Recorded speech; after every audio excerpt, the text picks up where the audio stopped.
All right, let's go ahead and listen in. There you see former South Bend, Indiana Mayor Pete Buttigieg preparing to address his supporters there in Nashua. Let's listen in.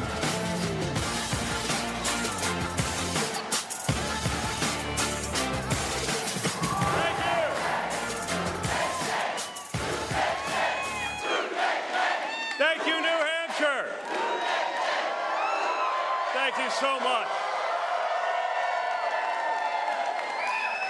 One more time for our phenomenal New Hampshire state co-chairs. Thank you for your leadership and thank you for your commitment.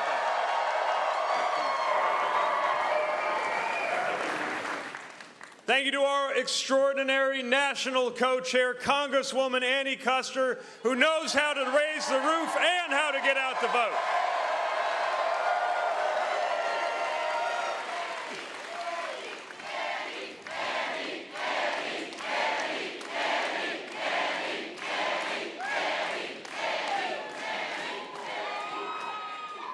And thank you to Chasten, the love of my life, who keeps me grounded and makes me whole.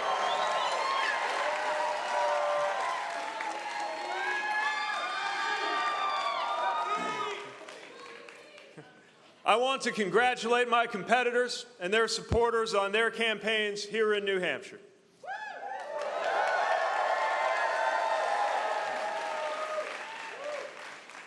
I admired Senator Sanders when I was a high school student. I respect him greatly to this day, and I congratulate him on his strong showing tonight.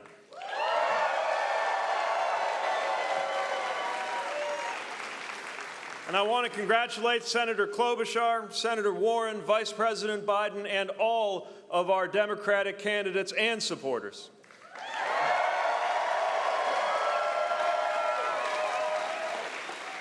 And I know that we all share the spirit that we heard from some of our volunteers at a poll site earlier today who welcomed a competing candidate with chants of vote blue no matter who. We are on the same team.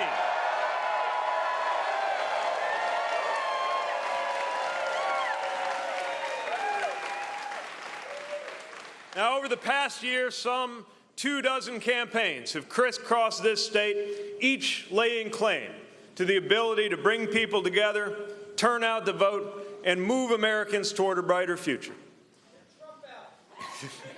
That too. And here in a state that goes by the motto, live free or die, you made up your own minds.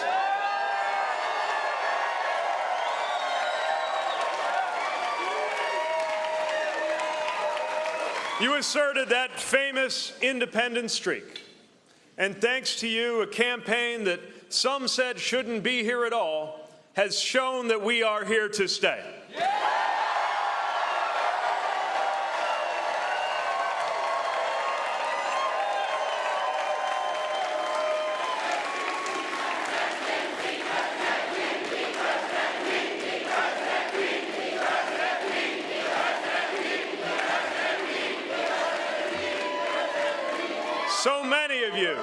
So many of you turned out. Die-hard Democrats, independents unwilling to stay on the sidelines, and even some newly former Republicans ready to vote for something new.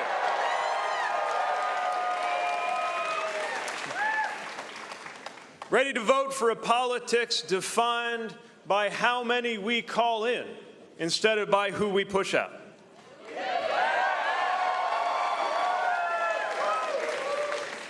So many of you chose to meet a new era of challenge with a new generation of leadership.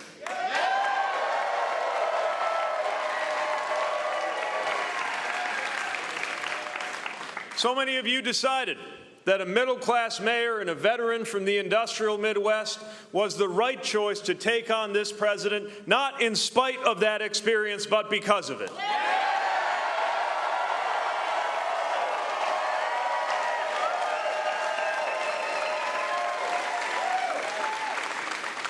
Now our campaign moves on to Nevada, to South Carolina, to communities across our country. And we will welcome new allies to our movement at every step.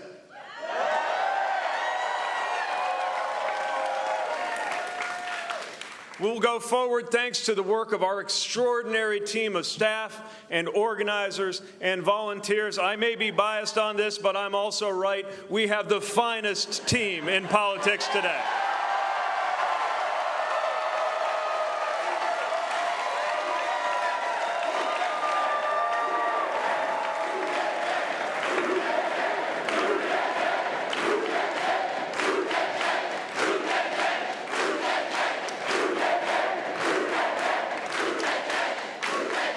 And I want you to know that you don't just represent me well, you inspire me. And I cannot say enough how thankful I am to our extraordinary team.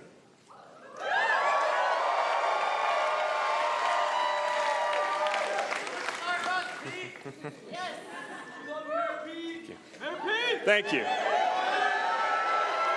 And we know that team stretches across the country.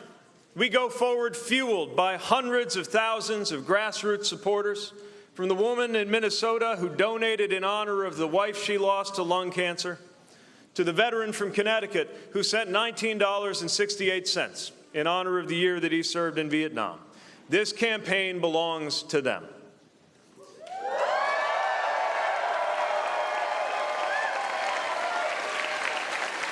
And if our campaign moves you, I hope you'll go to PeteForAmerica.com and chip in whatever you can.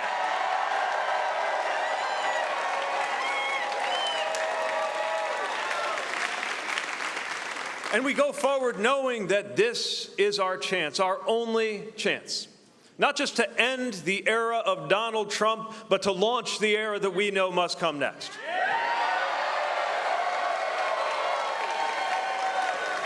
And the stakes could not be higher.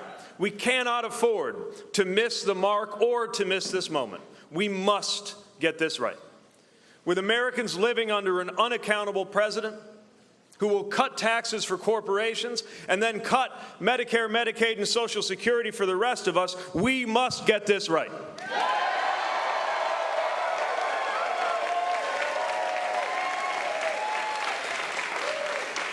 When people of color fear for their own place in their own country, while infants are torn from their parents at the border, we must get this right.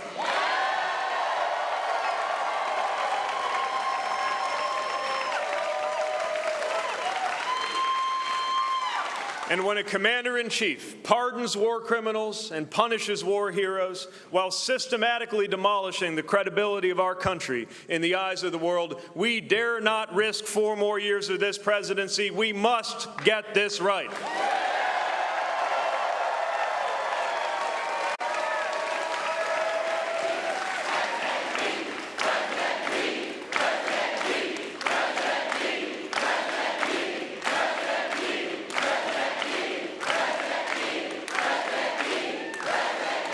Now, we are clear-eyed about the challenge before us, and we must be equally clear about the choice at hand. My competitors and I share the same fundamental goals: bringing balance to our economy, guaranteeing health care to every American, combating a climate crisis and a rising tide of gun violence. But we do differ in what we believe it will take to make that happen. In this election season, we have been told by some that you must either be for revolution or you are for the status quo. But where does that leave the rest of us? Most Americans don't see where they fit in that polarized vision.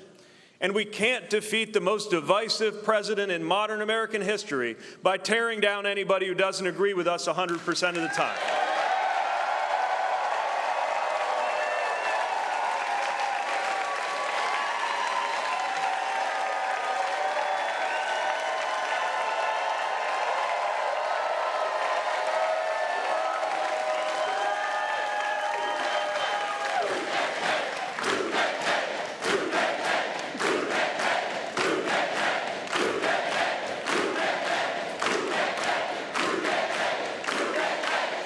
Americans want the freedom to make choices for themselves on health care or on any other issue, not to have Washington decide for them.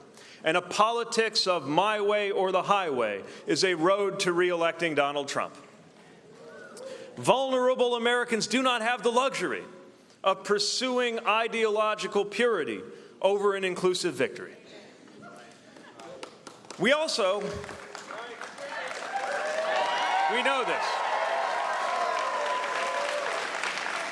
We also know better than to try to defeat such a disruptive president by relying on the same Washington framework and mindset. After all, if today's Washington were serving America well, a guy like Donald Trump would never have come within cheating distance of the Oval Office in the first place.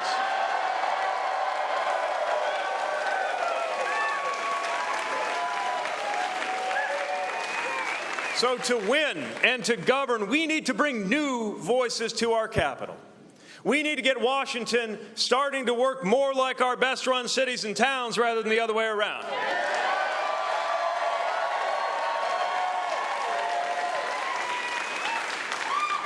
And I know that when you talk this way, you might get dismissed as a naive newcomer.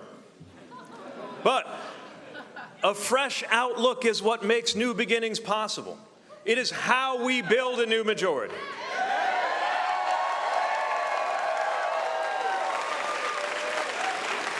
And election after election has shown us that putting forward a new perspective is how Democrats win the White House, and we will win the White House.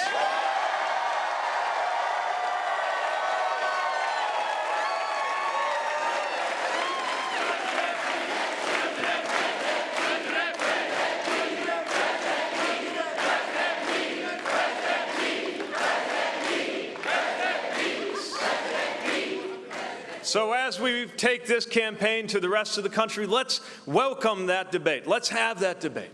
Let's debate what the best way forward is, the best way to earn the White House, and the best way to unify this country. And the answers, they lie in a vision that brings Americans together, not only in the knowledge of what we must stand against, but in the confidence of knowing what we are for. This is the powerful majority we are gathering together, from Davenport to Dover, from Carson City to Columbia. It is a coalition of addition, not subtraction.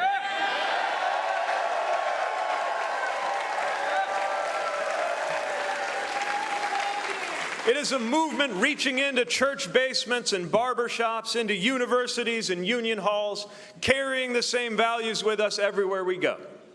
We saw that coalition awakening. We saw it tonight in cities and suburbs, from the seacoast to those industrial towns too often left behind.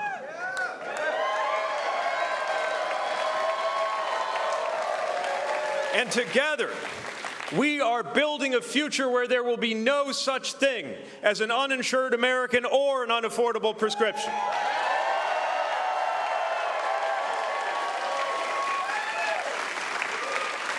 That's what we can deliver with a plan most Americans can get behind. Medicare for all who want it.